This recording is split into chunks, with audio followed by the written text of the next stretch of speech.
Hi guys, నేను మీ Sandhya. Welcome to my channel.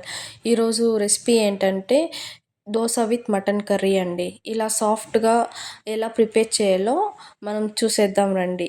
ఇలా ఒకసారి మీ ఇంట్లో ట్రై చేసి మటన్ కర్రీ ఎలా వచ్చిందో కమెంట్ చేయండి కమెంట్ బాక్స్లో.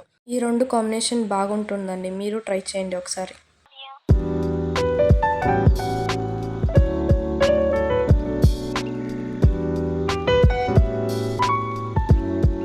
ఇప్పుడు అయితే ముందుగా మటన్ బాగా కడిగి పెట్టుకోవాలండి.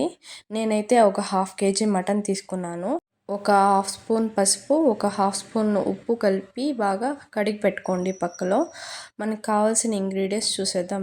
చెక్క, లవంగం, జీలకర్ర, మిరియాలు, ఒక కట్ చేసుకున్న ఆనియన్, ఒక 2 టమాటాస్, తెల్లగడ్డ, మరియు ఒక 4-5 పచ్చిమిర్చి, మరి ఎండు కొబ్బరి, పుదీనా, కొత్తిమీర, అల్లం.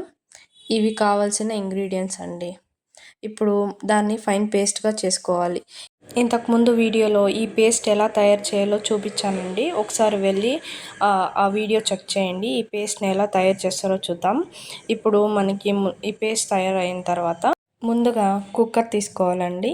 కుక్కర్లో 2 టేబుల్ స్పూన్స్ ఆఫ్ ఆయిల్ వేసుకోవాలండి. ఆయిల్ వేసుకున్న తర్వాత మనం కట్ చేసి పెట్టుకున్న ఆనియన్ వేసుకోవాలండి. అది బాగా వేగిన తర్వాత వేగిన తర్వాత మనం కడిగి పెట్టుకున్న మటన్ ఉంది కదండి, మటన్ బాగా కడిగి పెట్టుకున్నాం కదండి, ఆ మటన్ని ఆ కుక్కర్లో వేయాలి. కుక్కర్లో వేసిన తర్వాత బాగా ఉడుకుతుందండి.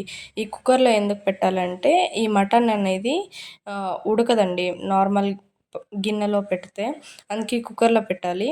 మనం కుక్కర్లో పెడితే సాఫ్ట్గా మరి మెత్తగా వస్తుందండి మటన్ అనేది ముక్క. మనం 2 టేబుల్ స్పూన్ ఆఫ్ సాల్ట్ వేయాలండి. 1 టేబుల్ స్పూన్ ఆఫ్ పసుపు వేయాలి. బాగా మిక్స్ చేయాలండి, ముక్కలకు పట్టే మాదిరి బాగా మిక్స్ చేయాలండి. ఎందుకంటే ప్రతి ముక్కకి ఉప్పు గన బాగా పట్టాలండి. అప్పుడనే టేస్ట్ అనేది ప్రతి ముక్కలోనూ దొరుకుతుంది మనకి. బాగా మిక్స్ చేసిన తర్వాత మనం కుక్కర్ మూత పెట్టుకోవాలండి. ఇప్పుడు కుక్కర్ మూత పెట్టుకొని ఒక 6 to 7 విజిల్స్ రావాలండి. అప్పుడే బాగా ఉడుకుతుందండి. ఈ కన్సిస్టెన్సీలో ఉడికింది కదండి, వాటరు మళ్ళీ మటన్ ముక్క అనేది సపరేట్ అయింది కదండి. చూడండి ఎలాంటి సాఫ్ట్గా అయిందో. బాగా ఉడికిన తర్వాత ఫుల్ వాటర్ అనేది ఇమిరిపోవాలండి. ఇమిరిపోయినాక తర్వాత మనం ముందుగా పేస్ట్ చేసి పెట్టుకుంటాం కదండి, ఆ పేస్ట్ వేయాలండి. కొద్దిగా వాటర్ యాడ్ చేసుకొని ఆ పేస్ట్ వేస్తే మనకి ఆ ప్రతి ఒక్క ముక్కకి పడుతుందండి. ఒకసారి చెక్ చేసుకోండి ఉప్పు కారం అనేది సరిపోయిందా లేదా అని. తర్వాత 1 స్పూన్ ఆఫ్ ధనియా పౌడర్ వేయాలండి. ధనియా పౌడర్ వేసి బాగా మిక్స్ చేయాలండి. బాగా మిక్స్ చేసిన తర్వాత కొంచెంసేపు బాయిల్ అవ్వాలండి. లాస్ట్లో మీరు కొత్తిమీర అలా చల్లుకొని ఒక 10 మినిట్స్ అలా వదిలేయండి. అప్పుడే మటన్ అనేది బాగా ఉడుకుతుందండి. అలా ఒక పీస్ ఎత్తుకొని మటన్ ఉడికిందా లేదో చూసుకోండి. ఈ కాంబినేషన్ ఎలా ఉందో, దోశ విత్ మటన్ కర్రీ ఎలా ఉందో చెప్పండి. Do like, share and subscribe my channel అండి.